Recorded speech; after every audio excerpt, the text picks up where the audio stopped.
Hey, coming up on today's podcast, we've got something special for you. We're going to be talking about DeLorean. Got a little lawsuit against a famous studio from many years back. In fact, back to the past. We'll get into a little bit of that. We're going to talk about the new Scout that's going to be coming to everyone. It's going to be available to you. VW is really putting some interesting features on this thing to bring it back the American way. We've got some news on Apple. Apple was kind of teetering on the subject of maybe developing an automobile, maybe an electric vehicle. We're going to talk about that and where they're at with that. We're also going to be talking a little bit about what the feds have recently done with tailpipe emissions and the movement towards the electric vehicle overall in the U.S. All of those stories are coming up right after this.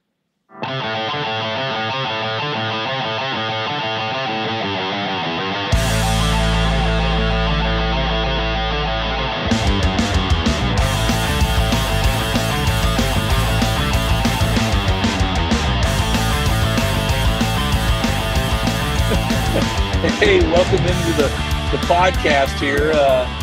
We're coming to you live. I am in a Piggly Wiggly parking lot somewhere in the South. And that's all I can give you. But the problem that I've had was connectivity. I had to drive around for a little while to find some bars, enough bars to be here with you guys today. Welcoming my friend and co-host Keith in. Hello there, Keith. How are you today, my friend? Hi from not in the car. Yes. So to be Inside. clear, bars meaning signal bars, not Signal, necessarily yes. the Right. George Strait kind. The honky-tonkin' kind. Exactly. I am currently on 5G, full bars, so I'm good. I hope the signal's good for you guys. I hope the video's good for you guys. I hope you can hear us very well. Keith and I are trying some new things to improve the audience experience.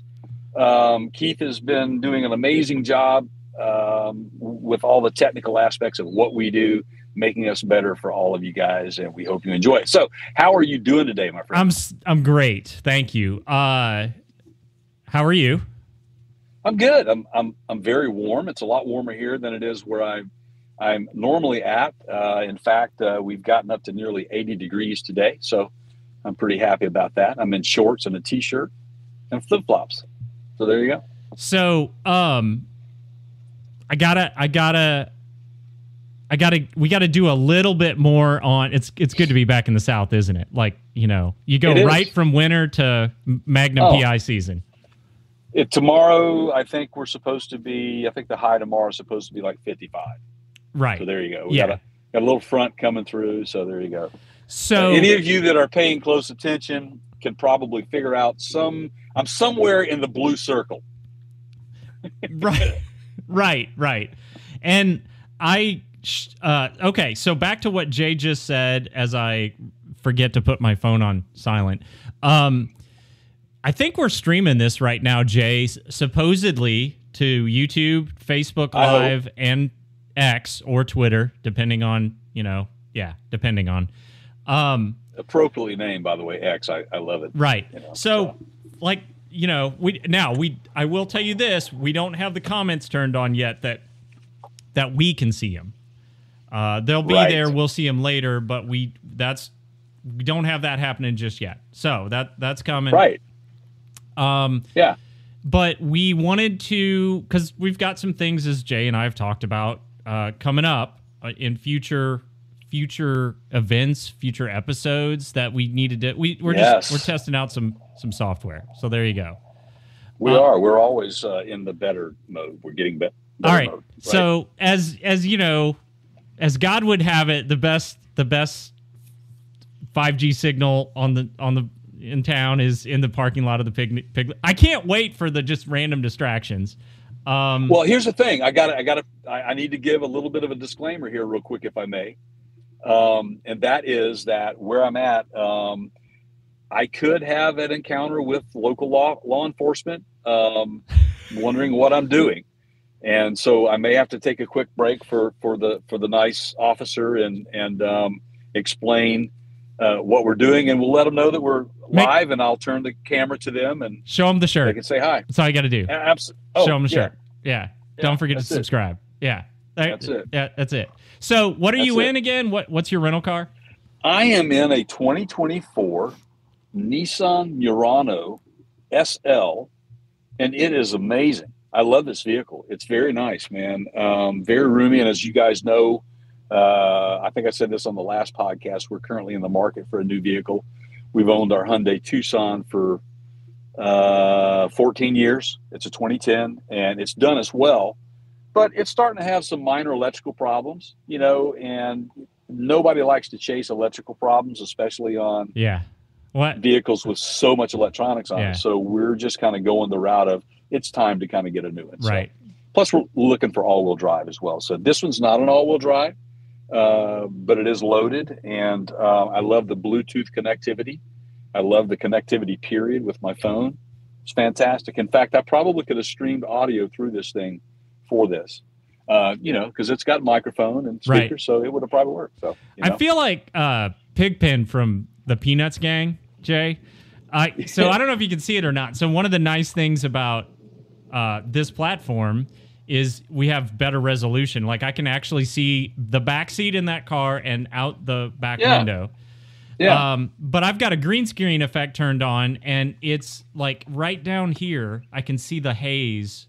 I see it as well. Yeah. It's like it's not that distracting though. Yeah. I got a dust cloud because I forgot to shower. Hey, let me ask you a question. Have you showered today? You're right. Yeah. So a lot of Nissans I've noticed lately in the rental car lots, and I'm sure not by accident. So yeah.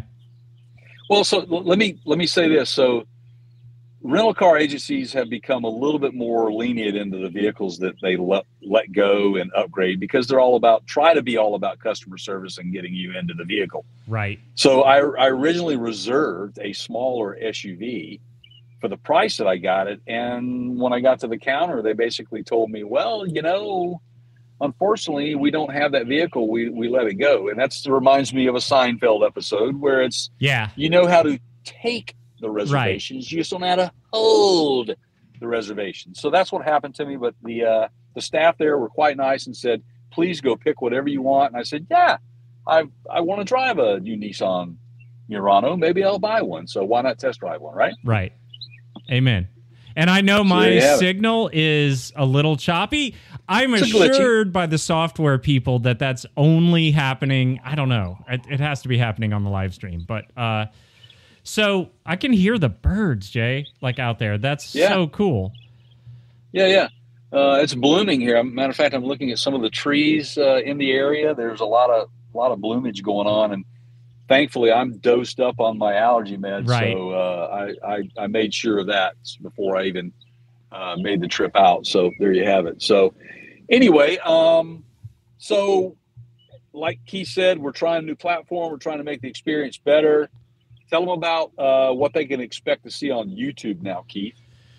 Oh, you mean the podcast. So So one of the things that we mentioned on the last episode was that Google Podcasts are going away. The Google, not us, we're not going away, but Google is discontinuing Google Podcasts. And it's a little bit frustrating, but at the same time, it's kind of smart, because what they are doing is trying to push everybody over to YouTube. And for video creators like us, we're like, sure, because we've got hundreds of videos and content already sitting there waiting for you guys to enjoy. The term that I've learned throughout this, Jay, is called audio first. There are audio first content creators, podcasters. And so on the one hand, it's a smart move because Google is sitting there saying, or Alphabet is saying, hey, we've already got YouTube, so let's just use this thing called YouTube Music, and we can move everybody over to that. So that's what they're doing. Which, by the way, I've already subscribed to YouTube Music and this podcast. And the app itself is free and it's easy. Yeah. It's free and it's easy, guys. So last week we moved everything over from, we synced it basically. We moved all of our existing podcasts in our catalog over to YouTube Music. We are there now. We're ahead of the closure, so to speak. So you guys can preemptively or proactively go over to YouTube Music and find us on there if you're an Android user, and then you won't miss a beat. If you wait until April and you don't do anything, you will lose getting future updates on all of your podcasts through Google Podcasts, not just ours. So make sure you go ahead and switch. Exactly. And honestly, man, I mean, it's kind of smart in the sense that now it doesn't matter if you're on an Apple device or an Android device. If you use YouTube and you listen to podcasts, it's kind of the best place for both. So right. There you go. I love it, man. I think that's great. And, again, I have to give props to Keith because he is always on top of the latest and greatest technology out there. I talked Jay into it. That's what that means. Yeah, pretty much. I'm a willing partner, put it that way. But, we strive to give you guys the best experience out there. And obviously for us to be able to continue to do this, we need you guys. So as we improve, it improves your experience, then we hope that brings, you tell a friend, they tell a friend, and so on and so forth. It's just one of those shampoo commercials. Right. Yeah. So I do feel the need to wash my hair. I do too, man. So there you go. Is it Breck or Prel or what? Can you recall? Yeah, sure. Hey, Breck, Prel, I don't care who you are. You just got a free plug, and all of y'all. You can send me a case of shampoo. I'm good with that. So, so let's dive right into the stories that we have, Keith. We've got some interesting stuff, as you heard in the initial opening segment of our podcast. We got 4 things today we want to talk to you about, and we like to give you guys information on things that are A, entertaining, B, relevant to the industry, and C, stuff that we can come back in, say, a year and say, maybe hear Burt Reynolds pop some little. Say I told you so. Yeah, one of those. And so, that's it's amazing how much here. stuff works. Like, I just literally threw this all together. Yeah. But there's still time. But there's time. So I'm going to let Keith run with this. This is about DeLorean, and I'm going to let Keith run with most of these today. I will definitely add commentary, and input to it. But since I have had to take a step out of my normal studio, I don't have all the tools at hand to really study my work on it. But DeLorean, as you guys remember, the DMC-12 became extremely popular from a specific movie known as Back to the Future. And obviously, with any movie, if there is the likeness of or music that's being used or anything like that, you have to have permissions, correct? So there's a little bit of a twist to this one. I found it very interesting when I read about it. And I think Keith has probably got his own take on this. Yeah. And so let's hear it, pal. So it sounds like at the request of the DeLorean Motor Company. Now, let's take a step back here. First of all, when the whole movie rights deal was inked, John DeLorean was still around. And that's right. He was effectively DeLorean, meaning he made the decisions. He was kind of the sole decision maker, if you will. He inked the deal. Since then, 2 things have happened. John DeLorean has passed, and the rights to that company, to DeLorean, have transferred to a different entity. Now, DeLorean as a company still exists. In fact, we met the current CEO at SEMA last fall. So just keep in mind that when the deal was originally made, it was with different people, although, that deal did pass with the transfer of ownership.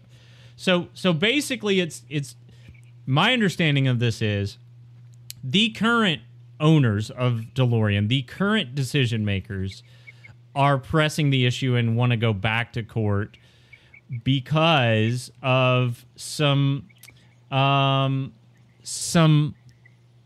they basically feel like it's overusage without fair compensation to the vehicle. Is that what you got out of it, Jay? That is exactly what I got out of it. And I think that when this initially was penned as a contract, I don't think anyone realized how big of an entity the Back to the Future business would be. Obviously, there were many sequels to that, and even a reboot may be coming again soon. I don't know. I'm hearing rumor of that. But yes, I mean, when they're marketing T-shirts, they're marketing. I mean, for goodness sakes, even Lego got involved. There's a Back to the Future Lego car, right? There's a lot of all the stuff that's Mattel was involved. I mean, there's a lot of big toy companies involved, a lot of apparel companies involved, and that's why I think that this has gotten to where it's gotten, is because DeLorean itself, they're missing out on the opportunity of the return on that investment. They are absolutely stepping in and saying, "Hey, where's our cut? Where's our share?" And and I'm going to try to put this on screen and see if I can break things. But yeah, so I mean, like Jay mentioned, the Lego set. I may or may not have one of these, Jay. What about the shoes? Do you have shoes? Yeah. Well, that would be no. I would love to have those shoes. I may or may not also have that movie replica model. But on the one hand, DeLorean, like, you can look at this and say, Doc Brown's kind of the DeLorean salesman of the decade, of the millennium, right? Yeah. I mean, or Bob Zemeckis, or Universal Pictures, or whatever. In the sense that, were they not to have chosen that particular vehicle and put it in the movie, nobody would really care about DeLoreans. They would not have the following they have today. It's true. That would be more of a niche automobile, if you will, and they were then, but this movie catapulted its popularity. Right. It basically sealed it in pop culture history for the rest of from the rest of our living lives here, guys. Yeah, and now keep in mind, I mean, the car in the original movie was significantly different than the DMC-12, I would even argue the DMC-12 branding never made it to the actual car, right? No, I'm with you on that. You're a little frozen there, Keith, but that's okay. I'm still here. I think we can get through this. You're still there, but so to kind of give it in kind of another perspective, let's take, for example, what was the show that used the Dodge, the General Lee? Oh, Dukes of Hazzard. You're talking Dukes of Hazzard. Dukes of Hazzard. Yeah. Right. So it's really no different there, right? It is a very iconic vehicle, but Dukes of Hazzards, with their own version of it, with the 01 and the flag on, that painted that, that color, it made it even more iconic. However, Dodge during those times, or Chrysler Corporation during that time, they made the right decisions, which was to, pen the language in a way that would allow the brand to market the heck out of that for sales of the series, the television series. Right. And they also were awarded, vehicles to use, access to certain things, access to period pieces that would allow them to use the vehicle in that series. So it's the same way. It's all how you write the language and as to who's going to win there. And I think that definitely is it NBC Universal or it's NBC? It's NBC. That's right, man. I'm still here, Jay. I promise. I'm still here. It's just that I'm watching myself on screen and I'm frozen. So but it was Universal Studios, I think, for a while, and then of course it's ultimately now Comcast bought all that and so on and so forth. Right? Everybody's changed their name a couple times. Absolutely. That's just kind of the way it works, man. So there you have it. DeLorean has a battle to fight. We'll see who has deeper pockets and wins this one out. Right. Obviously, it'll, Right. yeah. Well, obviously, it'll go before a judge. They'll hear it out, and we'll see who wins that battle. But nonetheless, I do not dislike the movie series Back to the Future any less for that reason. They did what they had to do to make the movie happen. And again, it's like becoming a songwriter and writing that big song and hoping that somebody will cut that song and they'll gain revenue from it, the songwriter, because of the publishing rights. No different than a studio trying to get same thing from a prop that they used and they have to get permission to use. So it is what it is. And again, I wish both parties can finish this thing amicably. And everybody's happy. DeLorean's got a bright future with the new DeLorean that just came out. So we'll see what happens. So there you have it. Good luck, DeLorean. All right. So I'm still here. Like I said, I'll continue, messing with things and pushing buttons and all that. But all right. Now this is the one that you were pretty excited to. You said we got to talk about this. We got to talk about this. So. Volkswagen, speaking of companies that have changed ownership, brands that have, branding has been acquired, and so on and so forth. Scout, right? The automotive manufacturer Scout, which was defunct for a while, and then Volkswagen got the rights for them, and they're coming back. Discontinued in 1980. Yeah. You showed up. You showed up did your homework. So they're coming back. It was introduced. It introduced in 1961 and ended production in 1980. That is correct. So now that Volkswagen owns them, they are bringing them back as an EV. And again, if you've been listening to the podcast, watching us, you've heard us talk about this before.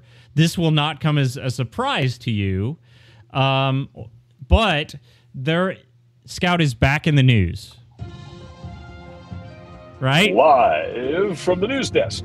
And so I'm going to put this on screen here for two reasons. One, so I can work on my camera, but also so you can see it. Jay, go ahead.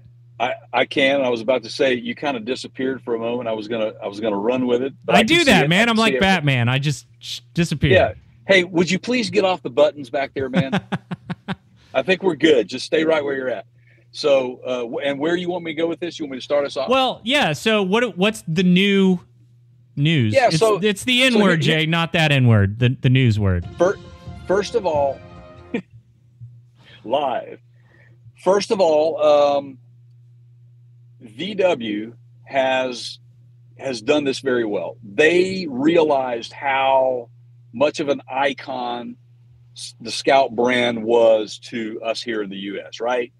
So they decided when they broke the news that they were, because they acquired the Scout name, the brand. And so instead of stepping on it, messing it up and making it some European funky vehicle, they decided to pay homage to it by bringing it back as an American icon again. And so the bottom line is that they are bringing it back in the U.S. market only. It will only be sold in the U.S. They're only bringing back a Scout truck and a Scout SUV, and it will pay homage to the original Scout. So it's similar to what Ford did with the Bronco, similar to how Jeep has handled the Jeep. There's some modern touches, obviously, with technology, but it still kind of looks like the old Jeep, and the new Bronco still kind of looks like the old Bronco. The bigger part of this is what they're doing here is they're bringing it out in the U.S., but they're producing it in the U.S. And they've just broken ground on the plant, which is outside of Columbia, South Carolina. Now it's called it's Blythewood or something like that, right? That is now. How far correct. Is that from you, Jay? Like, I'm expecting that you can just drive over there and give us a tour while we're on the show here. I think I can see the Piggly Wiggly parking lot there in the back. Yeah, let's just say I am probably within 3 hours of that plant. Okay. All right. So there you have it. So, and I'm sure there is a Piggly Wiggly very nearby. On the next, so what I'm hearing you say is save it for the next podcast. You got it, and I'll bring out the boiled peanuts for you. Okay, yeah, that'd be fantastic. Thank you. So the interesting thing about what, Keith and I, we were kind of really compelled with what they were saying in the beginning, which is we want to bring it back to the U.S. We don't want to really mess with it that much. It will be an EV, guys. Okay, bottom line, it's an all-electric vehicle, but that seems to be the move, which, hang on, we're going to talk about where we're at with that as well, with EV production in the U.S. But what I like about what VW or Scout is doing, I should say, we should now be referring to them as Scout because it really is going to be its own brand.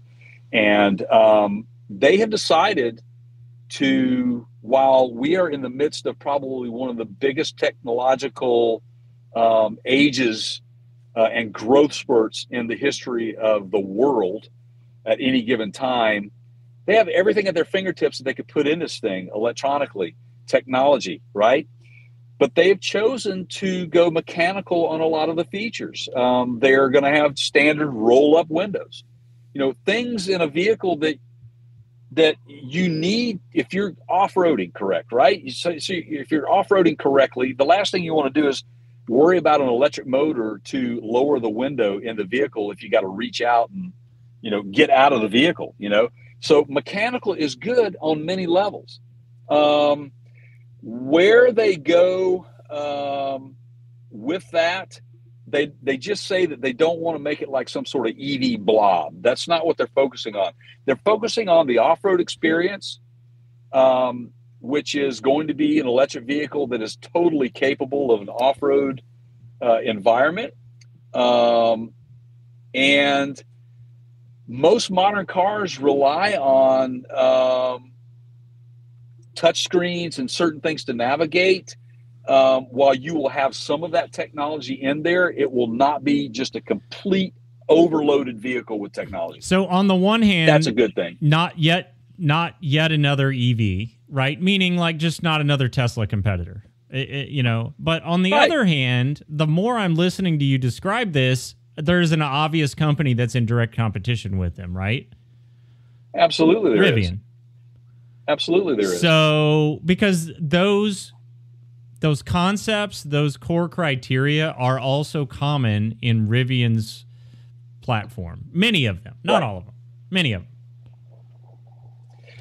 This is what I found interesting to me. One of the statements made about this, one of the folks from Scout and VW said that they do believe in mechanical and they believe in chunky buttons. So there's going to be a lot of mechanical features and big buttons. Yeah. And in fact, let me tell you, as much as we like technology, we also like to have a little bit better control of certain things. And let's face it, some people are challenged when it comes to those sorts of things. To that point, the 2025 Hyundai Tucson, right? People complain so much about the touchscreen, that sort of feature, that they have actually gone back to, in the facelift in the 2025, they've gone back to more of the dial and push buttons and buttons, period, because people absolutely hate the other stuff because they can't handle it. So they cannot handle it. You're in a rental car now in a Piggly Wiggly somewhere in America. I was in a rental car a few weeks ago. It was a Ford Edge. And I thought somebody was playing tricks on me when I picked it up, but I had it for about a week and I had to keep messing with it. There are no climate control knobs. It's all touchscreen. And that's all great, except that thing kept locking up, and I literally couldn't change the climate control. I couldn't change the radio. I couldn't turn anything on or off. I kept having to reboot the car's infotainment system, which sucked. That's crazy. Yeah. So any of you that have an iPhone or any type of Android phone, you know how that can happen. Like when you get an update on the phone, for example, you're going to have certain things that were defaulted back to what they originally were, so they won't function appropriately. And if you reboot it, then the functionality seems to kind of come back. It's a computer. That's kind of the famous thing. And I know that anybody that calls, say, a cable provider where you're getting your internet service as well as your cable from, you call in for technical help, and let's say you're not getting signal. One of the first things they tell you to do is, or ask you is, did you reboot the machine, right? Yeah, I mean, did you ever think we would come to a time when we would literally be telling people to reboot your car? Right. Yeah. Right. But that's a reality that we're facing these days. Even with the internal combustion engine platforms, it doesn't matter. With all the technology on it today, you still have that problem that may exist and occur, and likely will occur at least once in your lifetime in one of those vehicles, no doubt about it. So I am stoked for this. I just want you guys to make sure that you stay tuned to us, because we're going to continue to talk about the Scout. I'm so excited about this thing coming out. I could gain access to potentially the plant once it opens up, and we will see where that goes. I hope that I could take a tour of that plant and maybe get a firsthand view of one of the first production vehicles that come out. So stay tuned to that. And so there you have it. Now we're going to get on to our next story in the lineup today. Okay? And I'm still here. I can hear you, buddy. So you know what they say. Hey, just reboot it, man. Just reboot it. Right. Yeah. Well, this is part of why we wanted to try this. And 3 or 4 years ago, I'd have been incredibly frustrated. And I just think you guys get it. You guys that are watching, you know that even though I'm glitchy, there's going to be a polished version of this that'll come out on the podcast, and we're testing new stuff. And, feel free to roast us. I don't care. Leave a comment. It's okay. You know what they say, Jay? When one door opens, another one closes. Isn't that how they say it? No, it's supposed to be the other way. It's supposed to be the other way. But no sooner did we finish talking about me disappearing. Can you still hear me? I can hear you. Okay. Maybe you should is there can you put an aquarium scene up there or something, at least moving fish or something? Or? Yeah, I can try. Yeah, I mean, you can do that. Yeah. Anyway. So Apple pulls the plug on their, which I know was called Project Titan, their own EV electric car plan. Okay, go ahead. Hold on. Go ahead. There is a police officer scanning the area here, so I'm just pre-warning everyone that no better live entertainment than this. There is a possibility that I could get asked to show my ID, and I promise not to be one of those guys.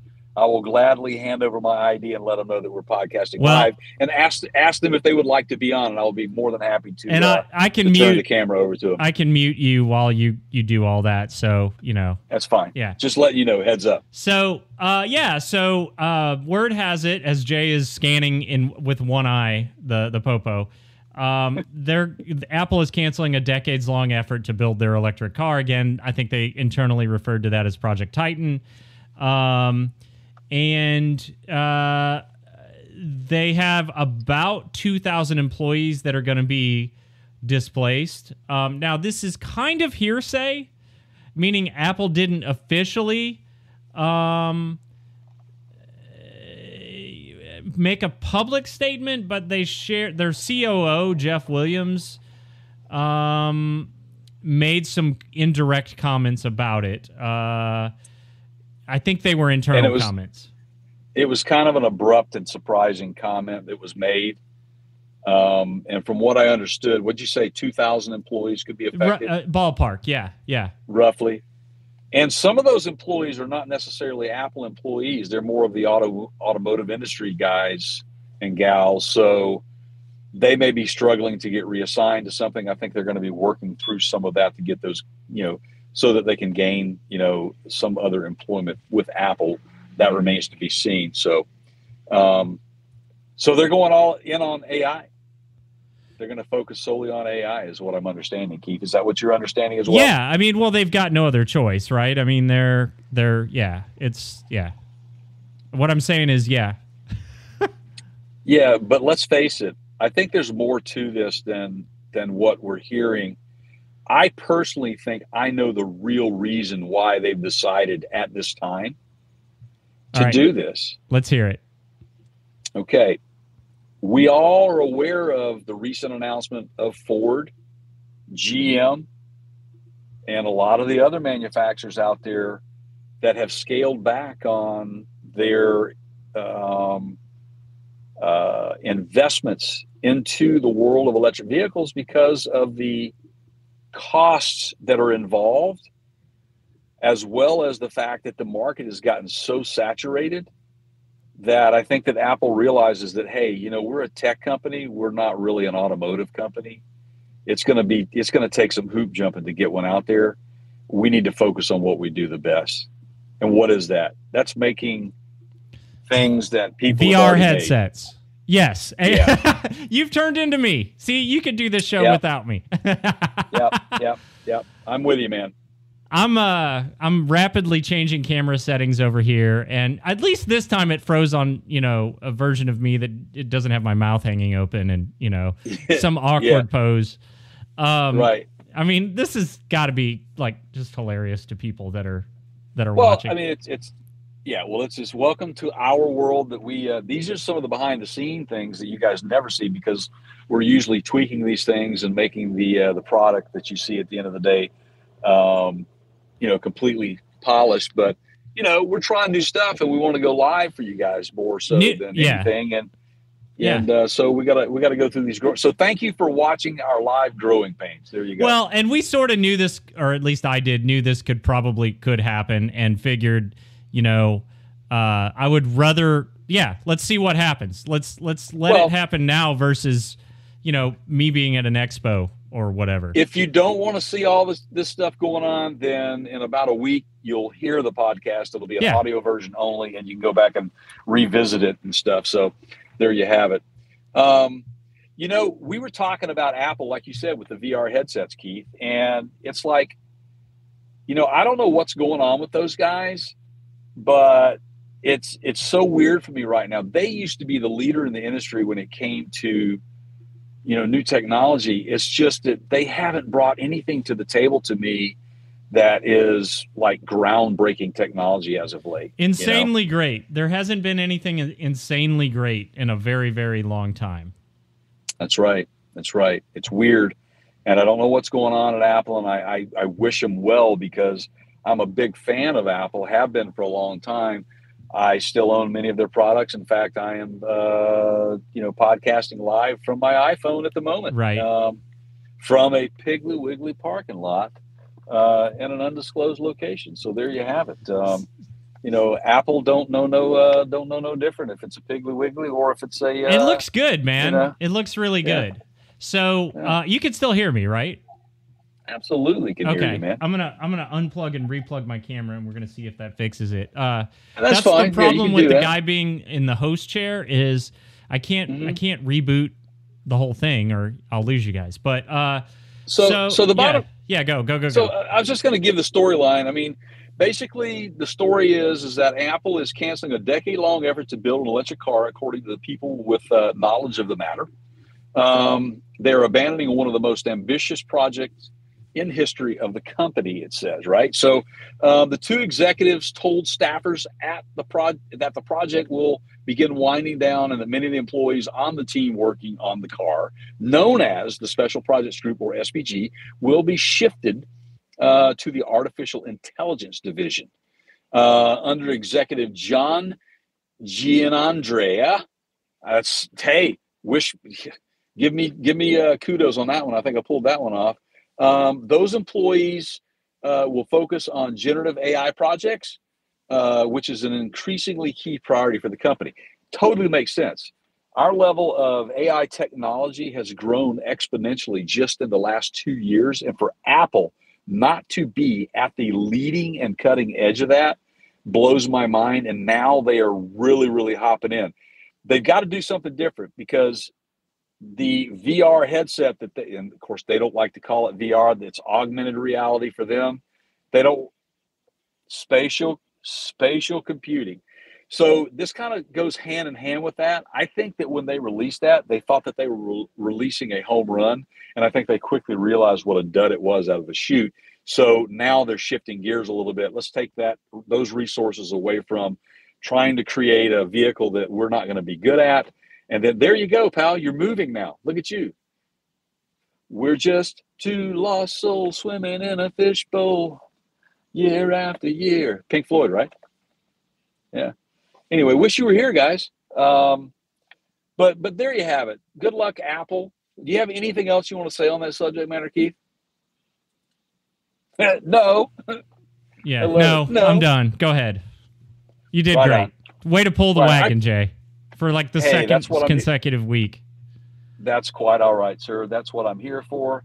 I love doing this with you, man. This is so much fun. So our last story today, our last tidbit of news today for you guys is something that you could probably go back to maybe even 3 years when we first heard the announcements of, we're going to be all electric by 2035. We're not going to be selling gasoline vehicles after 2030. Then all of a sudden, California, Oregon, Washington State, the entire West Coast decides we're banning gasoline vehicles.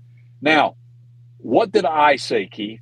What did I say? What did we say? It was you. You could take credit for that. You basically said never going to happen in time.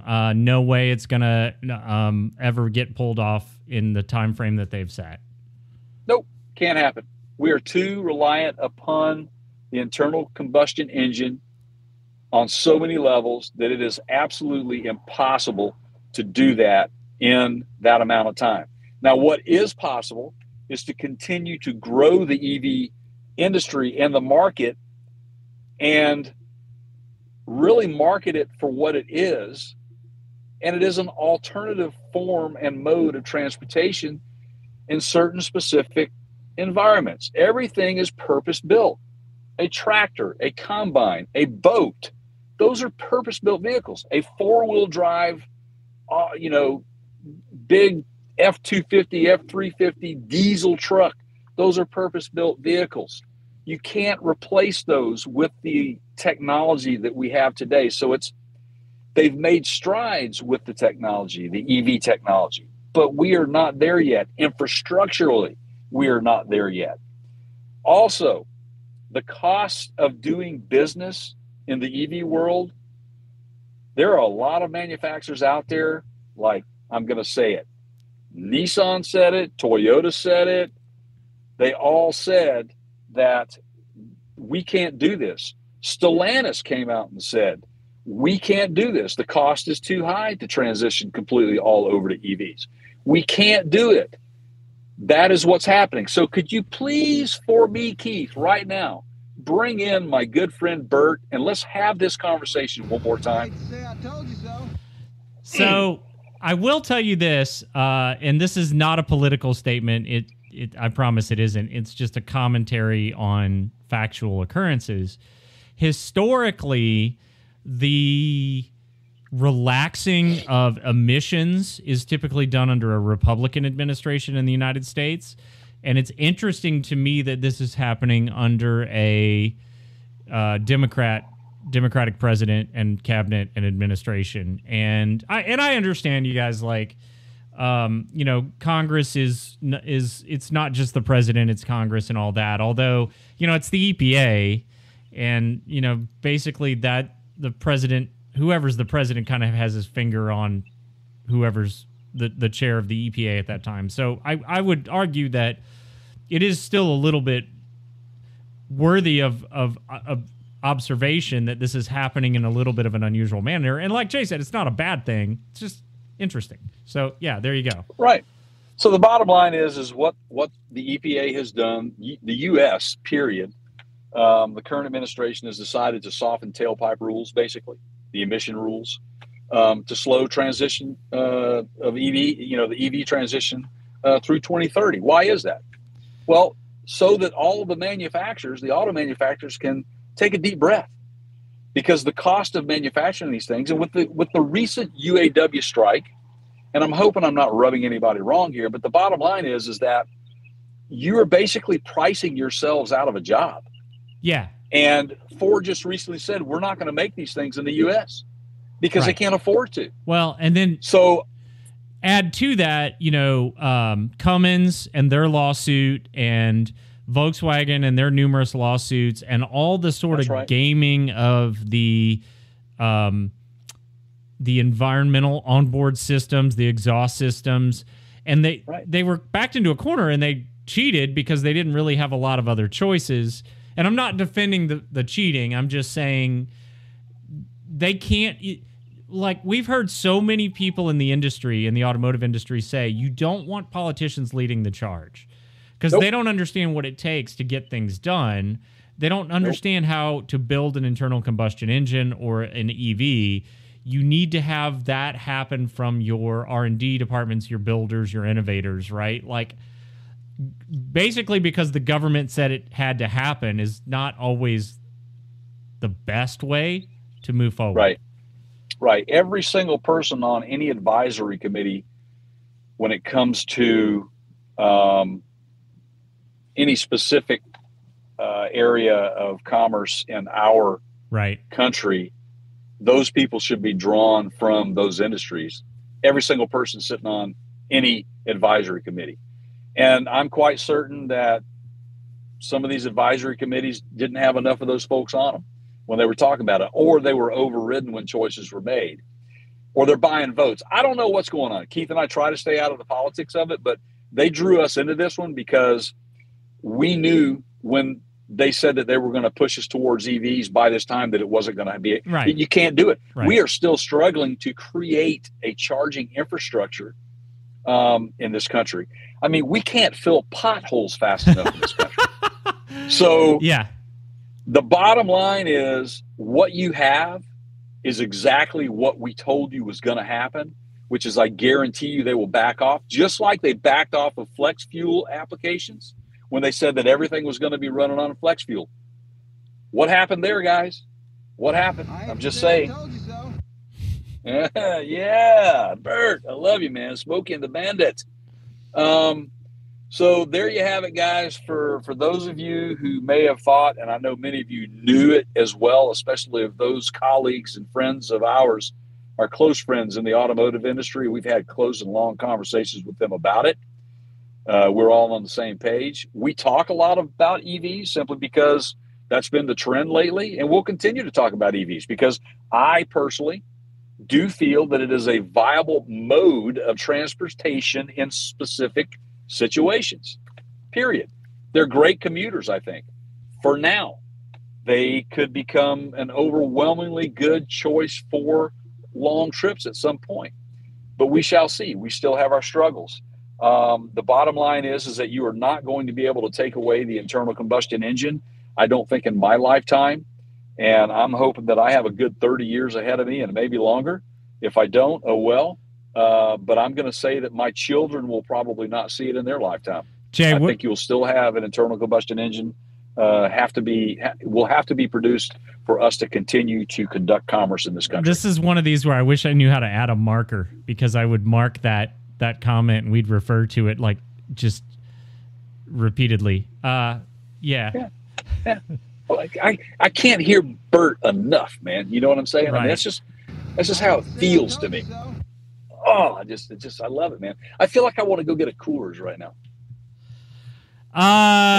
I'm kind of parched right now, Keith. You know. So, where's the Popo? The Popo exited the parking lot. I think he drove by and saw that I wasn't really doing anything crazy. I'm just talking into a phone. I've got my AirPods in, so I didn't seem to be. I'm not like screaming at people or flipping people off or pointing at people, so I don't seem deranged, causing no public harm, no public offenses or anything like that. So who knows? I could be drawing business into the Piggly Wiggly I'm at right now. Sure. Around town, people might be going, "Hey, there's some dude. You guys go check this dude up at the Piggly Wiggly." I don't know. So, if I can get the rights, I'll reach out to the folks at Piggly Wiggly and see if I can get some T-shirts made up that says "I watched the podcast from Piggly Wiggly." Sure. Go to the website partscounterguru.com, or you can click on the merchandise shelf on YouTube, and the hats are there now. But if the shirt becomes a thing, you'll find it right there. That's it. That's it. That's it, my man. All right, man. I am going to. This is going to be a little bit shorter. Yeah. We're going to try to end this in a manner that it comes out to where. Well, I mean, you didn't get arrested, so at this point, I feel like the show's kind of over. You know. There you go.